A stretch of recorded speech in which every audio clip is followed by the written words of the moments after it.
Salut tout le monde, c'est Simon, je vous retrouve pour une nouvelle vidéo. Ce coup-ci, on va s'attaquer à la Ligue des Champions. Du coup, ce sera les matchs de mardi et mercredi. On va essayer de faire un petit tour de tous les matchs, trouver un petit bet à chaque fois comme habituellement. Et on va commencer par un petit récap de la dernière journée de la Ligue des Champions. On l'avait fait globalement, les résultats étaient pas mal, surtout mercredi, mardi un peu moins, il y avait quand même 3 fautes le mardi, c'était pas terrible. Et le lendemain, il n'y en a eu qu'une faute, donc bon, ça va, ça restait dans la globalité pas trop mal. Le Shakhtar qui a tapé le Barça, bon là c'était quand même une bonne petite surprise, surtout qu'ils étaient incapables, quand ils ont été incapables quand même de marquer un petit but, c'est barcelonais, donc bon. Après, ils nous habituent quand même à être mauvais dernièrement, encore là, ils ont encore fait un nul à Valladolid. Ils galèrent, franchement, je les trouve pas bons cette saison. Et au bout d'un moment, je pense que Xavi, il devrait peut-être être mis à pied. Je comprends pas trop pourquoi il est encore là. J'imagine c'est juste le poids du maillot et le fait que ça a été un joueur emblématique du Barça. Mais franchement, en tant que coach, il est pitoyable. Et ce serait bien qu'ils ouvrent les yeux, malheureusement. C'est possible d'être un très bon joueur de foot, mais très médiocre entraîneur. Lampard aussi. Henry, jusque-là, il a toujours été. On espère pour les espoirs, mais pour le moment, il n'a pas montré grand-chose, à part avoir mine dérouillé à Chypre et ce type d'équipe. Mais franchement, dans la globalité, c'est quand même pas fameux. Ensuite, Dortmund-Newcastle, over de but. Bon, il y a eu 2-0 pour Dortmund. On s'en sort juste de justesse ici. Porto a gagné. Ils ont fait le taf tranquille contre Antwerp. Avec un but de Pépé, l'inévitable Pépé de Milan est toujours présent. L'étoile rouge contre Leipzig, ils ont failli faire un petit hold-up. Hein. Leipzig, comme d'habitude, ils mènent, ils dominent. Ils sont tranquilles et ils arrivent pas à se mettre à l'abri. C'est assez incroyable cette équipe-là qui se tire des balles dans le pied tout seul. City contre les Suisses, bon, ils ont fait une petite balade de santé tranquillement. Le Milan contre le PSG, bon là c'était un match à sens unique. Le Paris n'a pas joué, ils sont pas venus sur le terrain. Ils ont déjà marqué un but par Skriniar, c'était déjà une belle chose parce que franchement ils ont rien montré clairement sur le match. Au final, et bon, ils ont perdu que 2-1, c'est pas trop mal. C'est pas un score qui reflète vraiment le match. Je pense qu'il y a qu'une équipe sur le terrain et Leao leur a complètement marché dessus, surtout les défenseurs du PSG. La Lazio contre Feyenoord, bon là, Feyenoord, ils ont dominé tout le match, ils ont réussi à perdre 1-0. Voilà quoi, c'est malheureux. De toute façon, la Lazio, c'est pareil, c'est une des équipes qui est trop compliquée à jouer. Ils ont encore réussi à perdre la Salernitana ce week-end. C'est assez fou. C'est assez fou pour cette équipe-là. Franchement, c'est incompréhensible le résultat depuis le début de la saison. Et l'Atlético s'est amusé contre le Celtic, quand même bien aidé par le rouge. Le rouge des Écossais dès le début du match. Ça a bien aidé les Madrilènes. Ensuite, mercredi, comme je le disais, une petite faute. Le PSV contre Lens. Lens, je les voyais quand même marquer un petit but du côté du PSV. Bon, ils ont eu des occasions fin de match, notamment un poteau. Mais bon, sur le match en lui-même, ils auraient dû perdre ce match sur un score bien plus sévère que ça aussi. Le PSV était nettement au-dessus de cette équipe de Lens. La Sociedad, ils sont amusés avec Benfica. Les Portugais qui n'ont pas vu le jour. Ils étaient menés 3-0, ils ont arrêté de jouer en deuxième mi-temps, ils ont laissé marquer un petit but, ils ont fait dans le social. C'est bien sympa pour eux. Le Napoli, voilà, encore une fois décevant. Hein, c'est encore un match qui a eu raison aussi avec le match de championnat contre Empoli du licenciement de Rudy Garcia, bien mérité, je pense, pour tout ce qu'il a montré jusque-là. L'Inter, petite victoire, franchement. Ils ont fait le strict minimum, comme souvent avec l'Inter. C'est passé de justesse contre les Autrichiens. Le Real qui s'est amusé avec Braga. Hein. Rodrigo, Vinicius, c'est trop fort pour cette équipe portugaise. Ils sont vraiment largement au-dessus. Il n'y a pas photo, quoi. Même s'il y a des blessés, même s'il y a plein de choses, ils sont au-dessus de encore d'énormément d'équipes. Hein, cette équipe du Real. Arsenal qui s'amuse avec Séville. Séville, pareil, depuis le début de la saison, très décevant. Copenhague-Manchester, bon là on n'a pas pris la douille Manchester, heureusement. Heureusement. D'ailleurs Manchester, là aujourd'hui, un but incroyable de Garnacho. Garnacho il vient de mettre un but de dingue là, à l'instant. Une retourne acrobatique, un peu à l'image de Rooney quand il avait marqué Wayne Rooney là contre City. Il a mis une super retournée acrobatique. Garnacho il met la même, sauf qu'il est un peu plus loin, il la met pleine lunettes. Franchement, c'est encore plus beau. C'est un but assez magnifique. D'ailleurs, ils se sont amusés là. Il y avait 3-0 à la 93e. Là, j'ai lâché à la 93e. Everton, ils ont eu 150 occasions, comme d'habitude. Des sauvetages sur la ligne, une barre, etc. Mais ça ne voulait pas rentrer. Le Bayern, contre Galatasaray, de 2-1 pour les Munichois. Bon, ça c'est pareil, c'est un match, je trouve que les Turcs auraient mérité de ramener au moins un nul, je pense, de leur déplacement à Munich. Dans la globalité du coup, ça fait 71% de réussite en comptant la Ligue Europa Conférence et la Ligue des Champions. Bon, ça très bien, c'est ce qu'on recherche. Donc c'est parfait. On attaque par le groupe A, le groupe du Bayern, de Copenhague, du Galatasaray et de Man United. Pour moi, c'est clair, le Bayern, ils sont officiellement premiers de ce groupe. Le bonnet d'âne est remis à Manchester United. C'est le premier match d'ailleurs qui nous intéressera. Ils vont se déplacer en Turquie à Galatasaray. Ça va être un match chaud bouillant. Compliqué parce que Manchester, ils font un début de saison assez moche, assez moyen moins, mais au final ils se retrouvent quand même sixième après leur victoire contre Everton.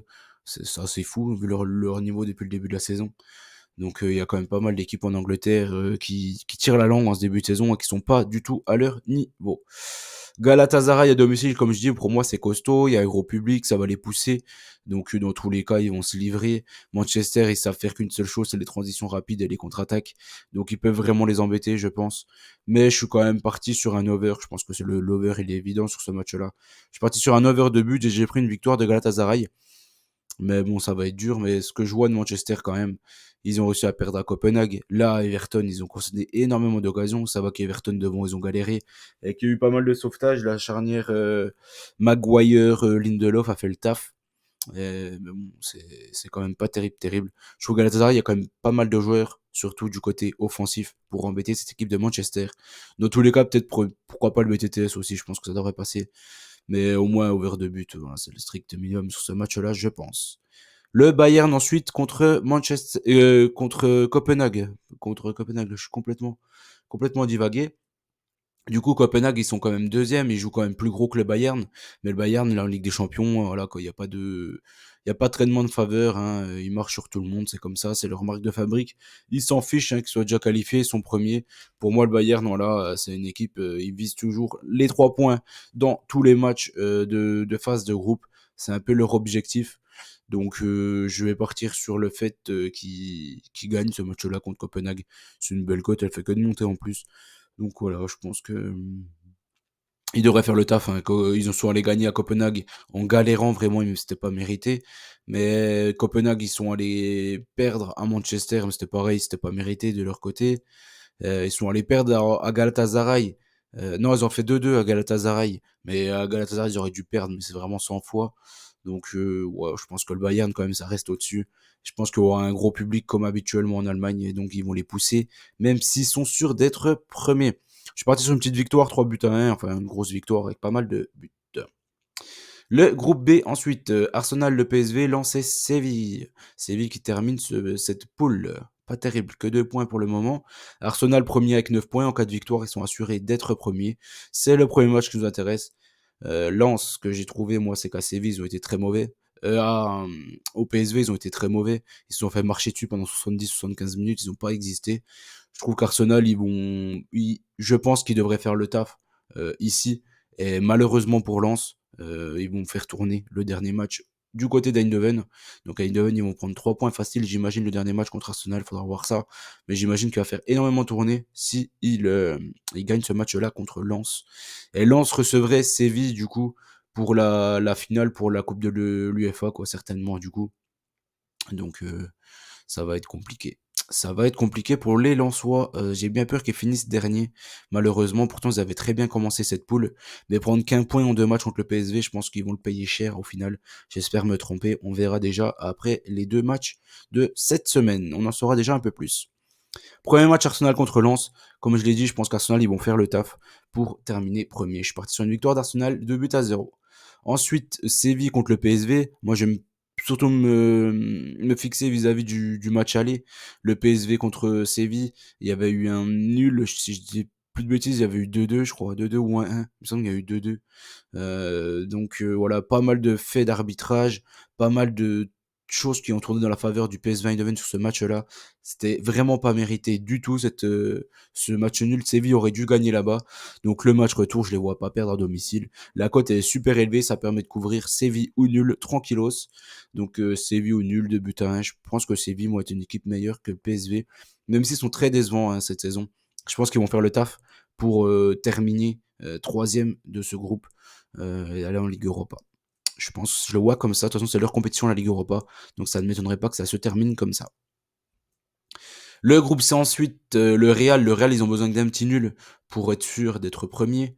Le Napoli, le nul, ça ne les déplairait pas non plus. Le Braga, l'Union Berlin, ça va être un peu la finale pour la Ligue Europa. Donc voilà, le premier match Real-Napoli. Je pense que le Real, ils ont besoin que d'un nul pour se qualifier. Je pense que le Napoli, là, ils viennent de changer de coach. Ils ont fait un bon petit match contre l'Atalanta, mais ils ont concédé énormément d'occasions, je trouve. Surtout à 1-1. L'Atalanta, il méritait vraiment amplement de mener. L'Atalanta qui joue super bien au foot. Hein, moi, j'aime vraiment bien cette équipe de Bergame. Mais voilà, sur ce match-là, du coup, je suis parti sur un over de but. Voilà, je suis parti sur un gros match spectaculaire. Il y a Osimhen qui est revenu, de partout. Là, à la mi-temps du Real, du coup, je tourne la vidéo à la mi-temps. Il y a 1-0 et un magnifique but de Rodrigo pour le Real. En plus, il est annoncé le but de Rodrigo, donc c'est nickel. Sporting Mouraga contre l'Union Berlin ensuite.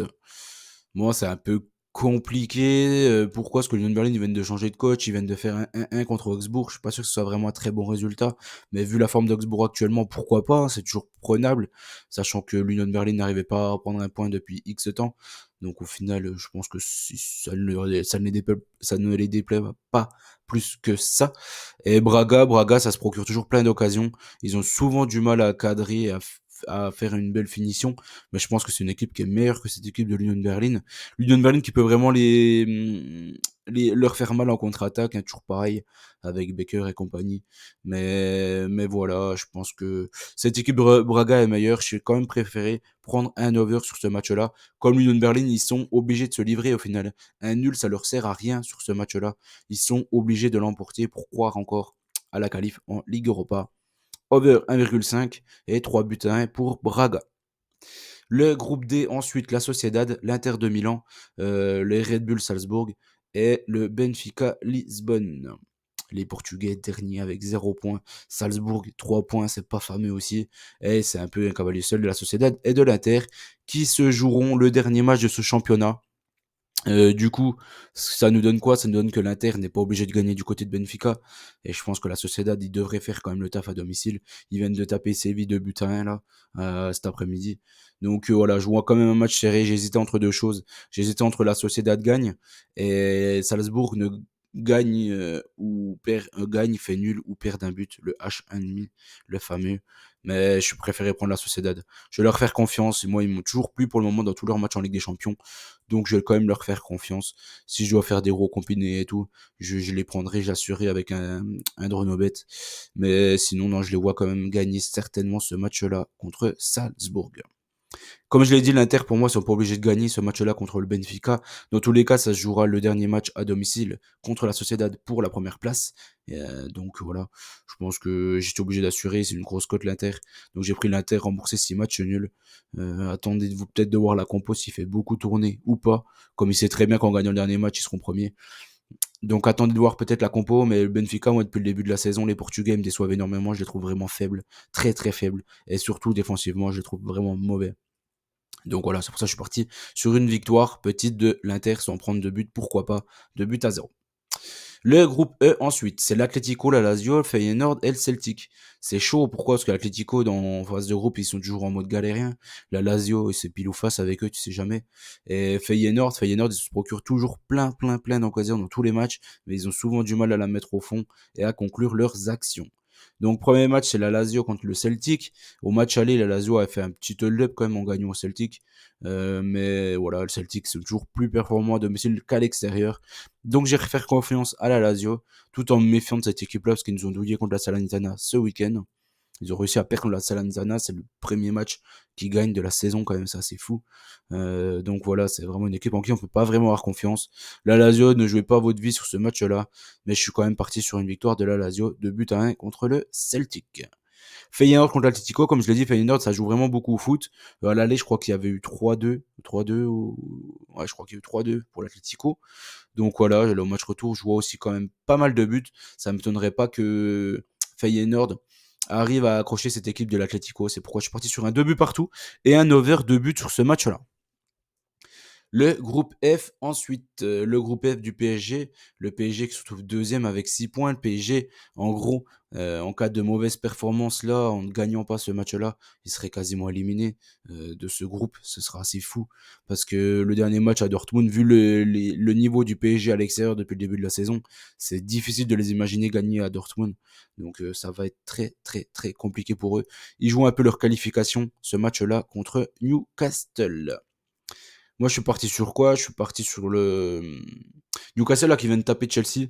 Moi, Chelsea à 1-1, ils ont eu deux grosses occasions de mener et après ils se font plomber tout seul. Thiago Silva qui donne un but et un but de la tête. Ouais, Joelinton, non, seul but donné par Thiago Silva. Et il y en a un autre, le deuxième, je sais plus. C'est la selle qui marque juste avant de la tête. Pareil, un problème d'alignement défensif. Mais je sais pas trop quoi penser de cette équipe de Newcastle. Ils ont quand même retrouvé Isaac et Almiron là ce week-end. Donc ça les a pas mal aidés. Mais contre Paris, je pense que ça va être juste. Paris, après, moi, j'ai trouvé décevant, donc j'ai préféré assurer. Donc je suis parti sur je joue à début dans le match. Je suis parti sur un pari ou nul et over 1,5 but. Et une petite victoire du PSG, 2 buts à 1 sur ce match-là.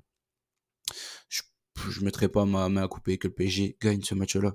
Franchement, ils sont décevants, ils sont quand même décevants. Après, à domicile, en général, ils font le taf. Donc c'est pourquoi je suis encore parti sur eux. Mais voilà. Après Newcastle, c'est pareil quoi. Newcastle, ils sont vraiment performants à domicile. À l'extérieur, ils sont pas terribles. Je me souviens encore du match contre le Milan, on sont allés faire 0-0. Le 0-0, c'était vraiment pas bien payé du tout. Le Milan leur avait vraiment marché dessus du début à la fin. Donc après, ils ont fait des mauvaises performances aussi contre Dortmund. Donc franchement, je pense que Paris devrait gagner comme ce match-là. Mais je les vois pas gagner 1-0, c'est pourquoi je préfère prendre Paris au nul et over 1,5. Le Milan ensuite contre le BVB.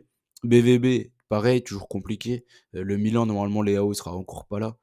Faudra voir, mais logiquement, il devrait encore ne pas être là. Je pense que le BVB, c'est une équipe qui va les prendre pas mal en contre-attaque, qui peut pas mal les embêter. Et ce qui est bien, c'est que le 9, Giroud, va pas vraiment les embêter dans la course, parce que c'est vraiment ça le problème de ces équipes de Dortmund, c'est que les Schlotterbeck, le Hummels et tout ça là, ils sont un peu lents, les Emre Can, ils sont un peu lents quoi, donc c'est là-dessus qu'ils pourraient vraiment appuyer les Milanais. Donc c'est peut-être Pulisic qui va leur faire le plus mal peut-être ce match-là, faudra voir. Mais en tout cas sur ce match-là, j'ai du mal à voir Dortmund vraiment se faire écraser à Milan. Je le vois pas comme ça. Donc je suis parti sur un Dortmund H1,5. Donc Dortmund gagne nul ou perd de 1 du côté de Milan. Et je suis parti sur un nul, un but partout. Je sais pas. C'est un match qui est vraiment compliqué, je sais pas trop. Voilà. J'ai un peu peur que ce soit un match assez fermé. 0-0, 1-0 d'un côté ou de l'autre, ou un partout. Le groupe G, ensuite, le groupe G de City. Man City, Manchester qui se balade tranquillement dans son groupe, qui écrase tout le monde, hein, voilà, comme souvent. Avec eux, Leipzig deuxième avec 9 points. Donc en gros, ils ont écrasé tout le monde, sauf qu'ils se sont pris une toise à domicile contre City. Ils n'avaient pas passé le milieu de terrain. C'était assez dingue. Donc du coup, match retour, je suis reparti sur la même chose.